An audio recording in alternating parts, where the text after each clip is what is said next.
Mtu anaweza kuwa na fundo ama akafanyiwa uchawi wa mafundo katika jina lake. Ndio maana utaona kwamba watu waliofanikiwa sana walibadilishiwa majina kwenye Biblia. Ukimwangalia mtu kama Ibrahimu, ili awe baba wa mataifa, alibadilishiwa jina. Ukimwangalia mtu kama Yakobo, alikuwa anapata vitu kwa kupigana vita ama kwa kudanganya, lakini siku ile alipobadilishiwa jina akaitwa Israeli. Hata leo hii tuko na taifa inaitwa Israeli kwa sababu ya jina. Ndio maana ukisoma kwenye kile kitabu cha Mithali 22 mstari wa kwanza, maandiko yanasema heri jina nzuri kuliko dhahabu na fedha. Kumbe ukipewa dhahabu na fedha na ukapewa jina nzuri, unafaa kwanza uchangue jina nzuri, kwa sababu kwenye jina nzuri ndio kuna utajiri, ndio kuna mafanikio. Lakini watu wengine wakipewa jina nzuri na wakapewa dhahabu na fedha, watachangua dhahabu na fedha. Kumbe ile dhahabu na fedha, zile mali zote ziko katika jina lako. Ndio maana Yakobo baada ya kuwa amemenyana na malaika, alipewa jina tu Israeli. Baada ya kupewa jina, unaona kwamba Yakobo ana shida ya kudanganya tena ndio awe tajiri. Yesu baada ya kuwa ameukomboa ulimwengu, alipewa jina lipitalo majina yote. Sijui kama naeleweka. Bwana Yesu asifiwe sana. Kwa hivyo mtu anaweza akawa na fundo ama amefungwa katika jina lake. Kabla haujajikatia tamaa kwenye maisha yako, ni vizuri ukajiuliza, ile jina uko nayo ilikuwa imeridhiwa na nani? Nani alikuwa ameridhi hiyo jina? Na alikuwa na tabia za aina gani? Alikuwa anafanya kitu gani? Maana inawezekana ile jina ulio nayo maana yake ndio inakutesa hata leo hii. Kisoma kwenye kile kitabu cha Mambo ya Nyakati wa Kwanza mlango wa 4 na mstari wa 9 mpaka 10, utakutana na kijana mmoja anaitwa Yebesi. Yebesi ni kijana ambaye alipokuwa anazaliwa na mama yake alisikia uchungu sana, akampea jina ya Yebesi, ina maana kwamba uchungu. Yebesi akawa mtu mkuu baada ya miaka mingi. Baada ya kuwa amekuwa mtu mkubwa, akawa ni kiongozi. Unajua kwamba kiongozi ni watu wataheshimika, ni watu wako na pesa, vitu kama hizo. Lakini bado anamwendea Mungu, anamwambia Mungu, kama ungenibariki sawa sawa. Ina maana akiwa katika uongozi wake alikuwa na maisha ya uchungu, ambayo yale maisha yalikuwa ameridhiwa katika jina lake. Kuna watu leo hii ile shida wako nayo kubwa ni kwa sababu ya majina waliopewa. Maandiko yanasema kwenye kitabu cha Mithali 22 mstari wa kwanza ya kwamba heri jina nzuri kuliko dhahabu na fedha.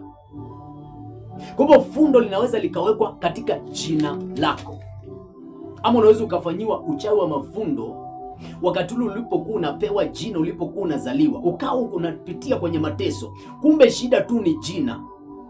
Jina ndio inafaa kukombolewa, upewe jina mpya, upewe jina lingine ambao lile jina ndio jina ambao wanakuitanga watu mbinguni. Wakati ule Yakobo alipopatana na malaika alimuuliza Yakobo, unaitwa nani? Akamwambia, mimi naitwa Yakobo. Malaika akamwambia, kuanzia leo hii hautaitwa Yakobo tena, utakuwa unaitwa Israeli. Bwana Yesu asifiwe sana.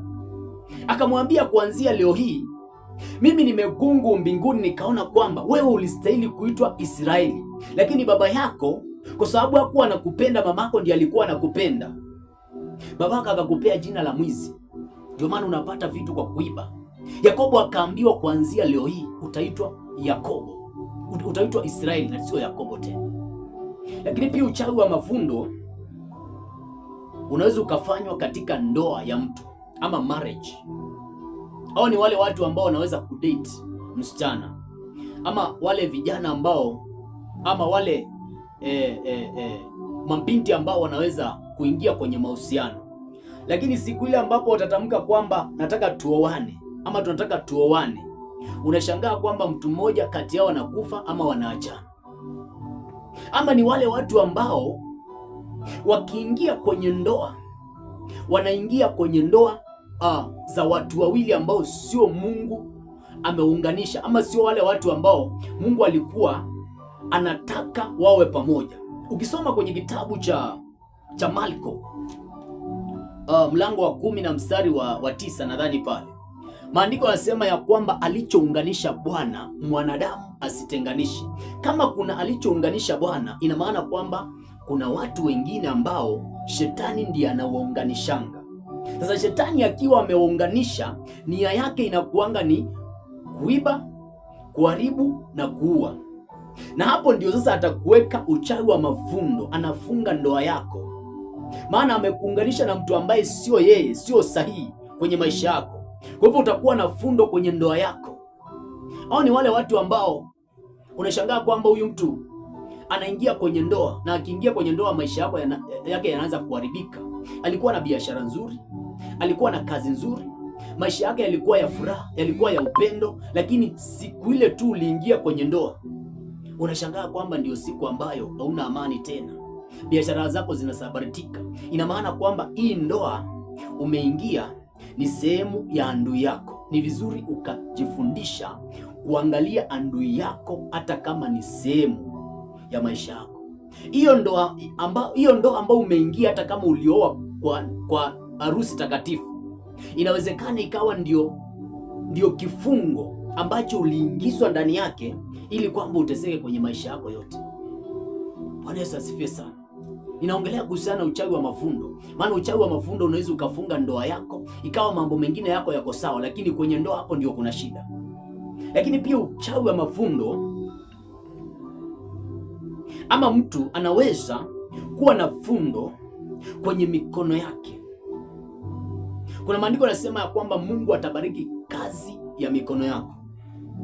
Sasa nataka tusome mstari mmoja ndio ujue kwamba mtu anaweza akawa na fundo katika mikono yake. Kwenye kitabu cha Mithali 3:16 maandiko yanasema ya kwamba una wingi wa siku katika mkono wa kuume, utajiri na heshima katika mkono wa kushoto, ama mkono wa kike. Kwa hivyo Mungu huwa anawekanga utajiri na heshima kwenye mkono wa kike, lakini wingi wa siku kwenye mkono wa nini? Wa kuume. Ukiona mtu yeyote ambaye anakwepa anjali, anakwepa kufa, ujue kwamba ule uchawi umefanyika katika mkono wake wa kuume, maana katika mkono wa kuume ndipo umewekwa wingi wa siku. Lakini ukiona mtu ambaye kuna shida katika uchumi wake, maskini, ni mtu ambaye anatafuta pesa, anatafuta utajiri, lakini hazipatikani, ujue kwamba inawezekana mafundo yamewekwa katika mkono wake wa nini? Kwenye mkono wake wa kushoto. Ndio maana maandiko yasema uko na wingi wa siku katika mkono wa kuume, utajiri na heshima katika mkono wa kushoto. Kuna watu ambao wamekosa heshima kwa ndugu zao, wamekosa heshima kwenye maeneo tofauti. Kuna uwezekano fundo liliwekwa kwenye mkono wako na ukakosa kujua. Bwana Yesu asifiwe sana. Lakini pia fundo ama uchawi wa mafundo unaweza ukafanywa kwenye tumbo lako la uzazi. Hao ni wale watu ambao hapa duniani tunaamini kwamba ni matasa, hawezi kuzaa, hawezi kuzalisha kabisa, huyu mtu ni tasa. Lakini kulingana na mbingu, ikawa mbingu ikikuangalia naona kwamba uko na watoto wengi sana, unaweza ukawa na watoto wengi sana. Ndio maana ukisoma kwenye kile kitabu cha Isaya 54 na mstari wa kwanza, lakini pia kitabu cha Wagalatia 4 na mstari wa 27, maandiko yasema ya kwamba furahini enyi mlie tasa, kwa maana watoto wenu ni wengi kuliko wale walioolewa.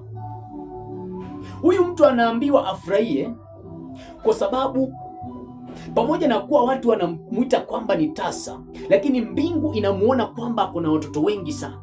Ina maana huyu ni mtu ambaye alikuwa amefungwa kwenye tumbo lake la uzazi. Hapa duniani tunaamini kwamba ana mtoto, tunaamini ya kwamba huyu mtu hawezi akazalisha, lakini kulingana na mbingu ni kwamba huyu mtu anafaa afurahie sana, kwa sababu ako na watoto wengi sana ambao mbingu imemhesabia hata kuliko yule ambaye ameolewa na amezaa watoto. Kwa hivyo fundo ama uchawi wa mafundo unaweza ukawekwa kwenye tumbo la uzazi. Kabla hujajikatia tamaa ukasema kwamba wewe ni tasa na uwezi ukapata watoto, unafaa uombe ili Mungu afungue tumbo lako. Bwana Yesu asifiwe sana. Haleluya.